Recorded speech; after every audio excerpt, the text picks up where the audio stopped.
Dari ranking 100 besaran dunia FIFA Tim Nasional Vietnam kini telah mengalami kemunduran yang cukup signifikan. Hal ini terjadi karena dari 14 partai terakhirnya mereka hanya mampu meraih 2 kemenangan saja. Itu pun semua saat menghadapi Filipina. Sedangkan di 12 partai lainnya mereka selalu kalah. Jelas ini adalah kondisi yang sangat buruk di tubuh sepak bola Vietnam. Yang kemudian membuat para penggemar di Vietnam mulai muak untuk menyaksikan tim nasional mereka berlaga di stadion. Terbaru di laga kontra Thailand, stadion nampak kosong dengan hanya ada sedikit fans Vietnam yang menyaksikan kekalahan Vietnam atas timnas Thailand. Dan ini membuat penunjukan pelatih baru dari tim nasional Vietnam asal Korea menjadi nampak sia-sia dalam tanda kutip. So inilah kisah di balik kemunduran sepak bola Vietnam, dan bagaimana Indonesia menempatkan status mereka saat ini sebagai rajanya di ASEAN. Yap, sebelum menyimak videonya pastikan kamu sudah subscribe channel dan nyalakan notifikasinya. Tim nasional Vietnam pernah menjadi salah satu tim terkuat di kawasan Asia Tenggara. Di bawah arahan pelatih asal Korea Selatan Park Hang-seo, sepak bola Vietnam mengalami transformasi yang luar biasa. Saat itu, Park Hang-seo bukan hanya mampu membawa perubahan taktik dan filosofi, tapi juga mampu memaksimalkan potensi yang ada di skuad tim nasional Vietnam. Terbukti mereka saat itu beberapa kali masuk ke final Piala AFF termasuk menjadi juara pada tahun 2018. Di level Asia timnas Vietnam juga berhasil tampil mengesankan dengan mencapai perempat final Piala Asia 2019, timnas Vietnam juga mampu menjadi satu-satunya tim dari Asia Tenggara yang lolos ke round 3 babak kualifikasi Piala Dunia 2022. Meski saat itu Vietnam hanya mampu menjadi juru kunci, dengan mengumpulkan 4 poin dari 10 laga yang mereka mainkan, tapi sekali lagi teman-teman, Vietnam saat itu adalah tim terbaik di Asia Tenggara. Saat di ranking FIFA mereka sempat berada di posisi 90-an dunia. Namun, sayang setelah masa kejayaan tersebut penurunan performa timnas Vietnam mulai terlihat terkhusus di tahun 2024 ini. Tim yang sebelumnya mampu bersaing dengan tim-tim Asia, kini hanya mampu menang saat main dengan timnas Filipina saja. Sekarang lihatlah hasil pertandingan Vietnam di beberapa laga terakhir. Terbaru di 2 laga uji cobanya di FIFA Matchday, timnas Vietnam harus menerima 2 kekalahan. Telak pertama adalah kalah 2-1 atas Thailand. Dan yang kedua dihancurkan 0-3 oleh Rusia di kandang mereka sendiri.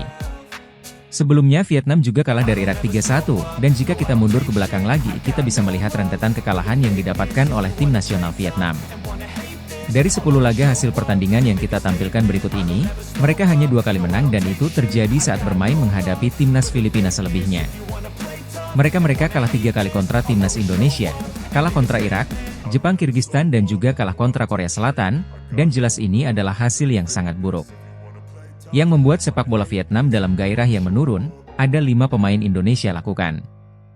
Saat ini sendiri sebenarnya Vietnam sudah coba dengan keras untuk mengembalikan performa tim mereka ke level terbaiknya. Pelatih asal Korea kembali didatangkan Federasi Sepak Bola Vietnam, untuk menggantikan Philippe Troussier yang dipecat setelah kalah 3 kali kontra Indonesia. Selain itu, Vietnam juga sudah mendatangkan pemain keturunan seperti Philip Nguyen, tapi sekali lagi sayang Kim Sang-sik yang ditunjuk sebagai pelatih baru Vietnam justru gagal di 2 laga awalnya menghadapi Vietnam, saat mereka kalah di rumah mereka sendiri Maidin Stadium baik saat menghadapi Rusia, maupun timnas Thailand. Usai laga pelatih Korea Kim Sang-sik menjelaskan jika Vietnam sedang menghadapi kesulitan. Saya sendiri menetapkan tujuan untuk menang, namun hasil hari ini tidak sesuai harapan, sehingga membuat saya tidak bahagia. Jadi, saya juga ingin tim Vietnam menang untuk diberikan kepada para penggemar tapi saya menyesal tidak bisa melakukan itu. Saya sangat berterima kasih kepada para penggemar yang masih datang ke stadion untuk mendukung tim nasional Vietnam, ujar Kim Sang-sik, usai dikalahkan oleh Thailand. Sumber Detal. Selain Park Hang-seo, salah satu faktor kunci di balik kesuksesan tim nasional Vietnam di tahun 2018 hingga 2023-an adalah munculnya generasi emas pemain Vietnam.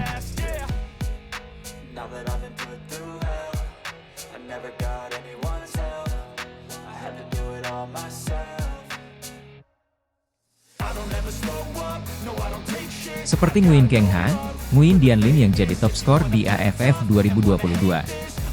Chong Vin Lê hingga Nguyen Chong Pong, yang saat ini bermain di klub Caleg. Sayang mereka dinilai mengalami penurunan performa. Saat ini sebagai contoh, Nguyen Chong Pong penyerang Vietnam yang dibeli Yokohama sejak 2023 itu justru gagal bersinar di J-League. Kasusnya mirip kayak Arhan, ia gak pernah main sama sekali. 2 musim di sana pemain ini hanya bermain 1 menit di musim pertamanya. Sedangkan di musim keduanya, ia baru bermain 2 kali itu pun di J League Cup. Jadi nggak main di J League ya mirip Arhan banget lah. Waktu dia main di Tokyo Freddy, dan itu membuat sang pemain nggak bisa berkembang. Lebih lanjut, sederhananya Vietnam ini tengah mengalami masalah pada regenerasi pemain, generasi emas yang pernah membawa Vietnam meraih kesuksesan mulai menunjukkan tanda-tanda penurunan performa, sementara itu pemain muda yang diharapkan bisa menggantikan peran mereka belum sepenuhnya matang untuk tampil di level tertinggi. Vietnam khawatir ranking disusul Indonesia, akibat kekalahan demi kekalahan yang didapatkan oleh tim nasional Vietnam.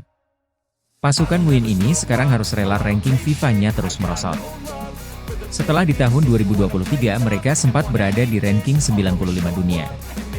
Kini Vietnam harus menerima keadaan saat merosot hingga 117 FIFA dunia. Sebaliknya Indonesia terus meraih hasil positif, berhasil mengimbangi timnas Australia.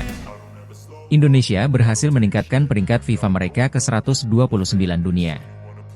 Hal ini membuat Vietnam khawatir dan untuk meningkatkan ranking FIFA mereka, di bulan Oktober Vietnam diketahui akan mengadakan laga uji coba yang terbilang ringan. Yakni laga kontra India dan Lebanon dalam turnamen yang mereka buat sendiri, dengan tujuan meningkatkan ranking FIFA mereka kembali. Ini sih mirip-mirip kayak negeri jiran kita ya Malaysia. Selain untuk mengisi jeda, turnamen ini untuk meningkatkan peringkat FIFA, seperti ketahui timnas Vietnam terus terdegradasi di peringkat FIFA. Sekaligus terancam disusul oleh timnas Indonesia dalam waktu dekat, tulis media Vietnam Soha News. Indonesia tim terkuat di Asia saat ini, inilah potensi terbaik Indonesia yang kami pikir akan sulit ditandingi tim-tim ASEAN lainnya. Ketika timnas diatur dengan manajemen yang baik, ketika deretan pemain keturunan mau membela tanah leluhurnya level Indonesia, kini bukan ASEAN lagi. Apa yang ditunjukkan Indonesia di round 3, saat menghadapi Arab dan Australia adalah hal yang tak pernah dilakukan Thailand dan Vietnam di round 3 sebelumnya. Dan itu kenapa saat ini Indonesia disebut-sebut sebagai negara terkuat di ASEAN. Seperti postingan dari akun media sosial Malaysia, yang menyebut Indonesia adalah rajanya ASEAN sekarang. Hingga media Vietnam Bogada, yang menyebut Indonesia sebagai rajanya ASEAN dalam artikel mereka. Jadi saat sekarang tim-tim ASEAN masih berjuang untuk mendapatkan tiket kualifikasi Piala Asia, Indonesia udah dipastikan lolos. Dan saat tim-tim ASEAN lainnya fokus ke AFF, timnas Indonesia justru fokus untuk memperebutkan tiket ke Piala Dunia. Yap, itu kenapa Indonesia disebut sebagai Raja ASEAN baru menggeser posisi Vietnam yang tengah mengalami kemunduran drastis. Terlepas dari itu teman-teman sepak bola emang berputar ya, ada kalanya tim tengah berada di top perform, ada kalanya juga generasi terbaik mereka menurun.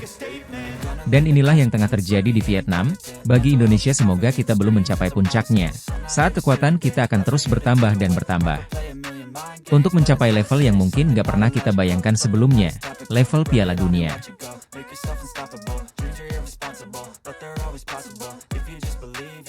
So remarkable. Thoughts in my head, a collage and they spread. I'll be great one day, going off of my meds. No, I'm not giving up, no, I'm not giving in. I will make it to the top, taking off in the wind. I gotta make it, I'm saving every